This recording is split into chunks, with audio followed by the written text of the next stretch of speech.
السلام علیکم ورحمۃ اللہ وبرکاتہ۔ نحمده ونصلي ونسلم على رسوله الكريم اما بعد، قال الله تبارك وتعالى: انی جاعلک للناس اماما۔ صدق اللہ العظیم۔ معزز سامعین و ناظرین، اس مہینے کے بعد جو مہینہ آ رہا ہے ذی الحجہ، اس مہینے میں پوری امت مسلمہ ایک اہم فریضہ انجام دیتی ہے۔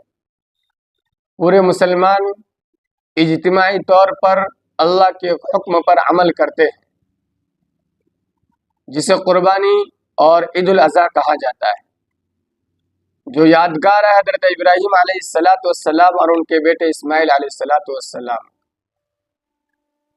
لہذا ہم ہر روز اسماعیل علیہ السلام کے حالات، ان کی زندگی کو اور اس سے ملنے والے سبق کو سنیں گے۔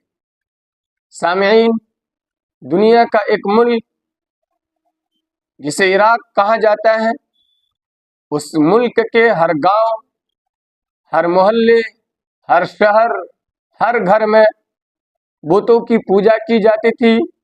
وہاں کے لوگ بتوں کے پجاری تھے، چاند کے بھی پجاری تھے، سورج کی بھی پوجا کرتے تھے، ستاروں کی بھی پوجا کرتے تھے، بادشاہوں کے بھی پجاری تھے اور پنڈتوں کے بھی پجاری تھے۔ پوجنے کے ساتھ ساتھ وہاں کے ہر گھر میں وہاں کے لوگ بتوں کے بنانے والے تھے، بت گڑھ تھے، بتوں کا تاجر تھے۔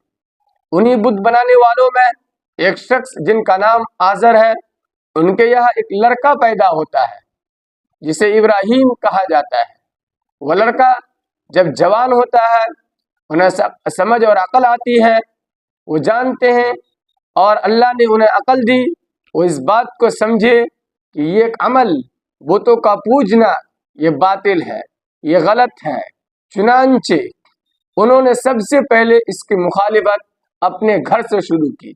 میں آج آپ کے سامنے صرف حضرت ابراہیم کی زندگی سے دو باتوں کو بیان کروں گا۔ نمبر ایک، ہونا تو یہ چاہیے گا کہ ان کے والد محترم آزر بتوں کے بنانے والے، بتوں کے پجاری، لہذا ہر بیٹا اپنے باپ کے منصب کو، مقام کو حاصل کرنا چاہتا ہے۔ ہر بیٹا چاہتا ہے کہ میں اپنے باپ کی تجارت کو سنبھالوں، ان کے عہدے کو سنبھالوں، میں بھی وہاں تک پہنچوں، بلکہ اس سے آگے جاؤں، میں بھی تاجر بنوں اگر میرا باپ تاجر ہے۔ لہذا وہ بھی اپنے باپ سے آگے نکلنا چاہتا ہے۔ لیکن یہاں حضرت ابراہیم علیہ السلام نے اپنے باپ کے پیشے کو چھوڑ کر، حق اور باطل کو سمجھ کر، انہوں نے ان کی مخالفت شروع کی اور سب سے پہلے اپنے گھر میں اس کی مخالفت کی اور اپنے باپ کو دین کی دعوت دی، اسلام کی دعوت دی، توحید کی دعوت دی، شریعت کی دعوت دی، اللہ کو ایک ماننے کی دعوت دی۔ ایک اہم بات جو مجھے بیان کرنی ہے اور آپ کے سنانا ہے وہ یہ کہ حضرت ابراہیم علیہ السلام نے سب سے پہلے اپنے گھر میں دعوت دی۔ معلوم ہوا انسان کو اپنے گھر کی فکر کرنی چاہیے۔ بہت آسان ہے باہر تقریر کرنا، بہت آسان ہے دوسروں کو دین کی دعوت دینا، بہت آسان ہے دوسروں کو سمجھانا، بہت آسان ہے دوسروں کے سامنے اپنی بات رکھنا، لیکن بہت مشکل ہے اور بڑا جگر کا کام ہے کہ اپنے گھر میں دعوت دی جائے، اپنے گھر والوں کو دین کو سمجھایا جائے، اپنے گھر والوں کو دین کی اشاعت کی تعلیم دی جائے، اور اپنے گھر میں پھر اپنے والد محترم کو جو آپ سے ہر اعتبار سے بڑے ہیں ان کو دعوت دینا، ان کو برائی سے روکنا اور بڑا مشکل کام ہوتا ہے۔ چنانچہ نبی کریم صلی اللہ علیہ وسلم سے بھی اللہ تعالیٰ نے فرمایا وَأَنذِرْ عَشِيرَتَكَ الْأَقْرَبِينَ، اے محمد اپنے قریبی رشتہ داروں کو، اپنے خاندان والوں کو ڈرائیے۔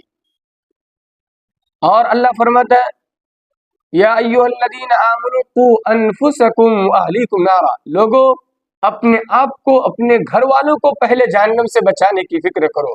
یقیناً ایک مسلمان اور ایک امت مسلمہ کی، ایک محمدیہ کی یہ ذمہ داری ہے کہ پوری امت کی فکر کرے، ہر ایک کے بارے میں سوچے، ہر ایک کے بارے میں دین کی دعوت دینے کی فکر کرے، لیکن سب سے پہلی ذمہ داری اس کی ہوتی ہے کہ وہ اپنے آپ کو دین پر چلائے، وہ اپنے آپ کو اسلام اور شریعت کے مطابق گزارنے کی پابندی بنائے، اور اس کے بعد اپنے گھر والوں کی، رشتہ داروں کی، اس کی فکر کرے، اس کے بعد دوسروں کی بھی فکر کرے۔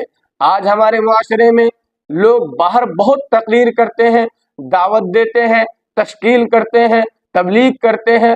اللہ سب کی تبلیغ کو، دعوت کو، خدمت کو قبول فرمائے، لیکن میرے بھائی، میرے دوست، اگر آپ باہر تو خوب دعوت دیتے ہیں اور اپنے گھر سے بے فکر ہیں، آپ کے والد محترم بے دین ہیں، آپ کے بیٹے بے نمازی ہیں، آپ کے بھائی برے راستے پر ہیں، اور آپ نے اپنے بھائی کو برائی سے روکنے کے بارے میں نہیں سوچا، انہیں تشکیل نہیں کی، اسے دعوت نہیں دی، اپنے والد کے سامنے دین کو پیش نہیں کیا، ان کی فکر نہ کی، اپنے بیٹوں کو نمازوں کی دعوت نہیں دی، تو یاد رکھیے آپ سے کل قیامت کے دن یہی لوگ پوچھیں گے اور گریبان پکڑیں گے کہ آپ تو خود نماز پڑھتے تھے، دعوت دیتے تھے، تبلیغ کرتے تھے، دین پر عمل کرتے تھے، ہم آپ کے بھائی لگتے ہیں، ہم آپ کے بیٹے لگتے ہیں، آپ ہمارے والد محترم ہیں، ہم آپ کے بھائی ہیں، ہمیں آپ نے دین کی دعوت کیوں نہیں دی؟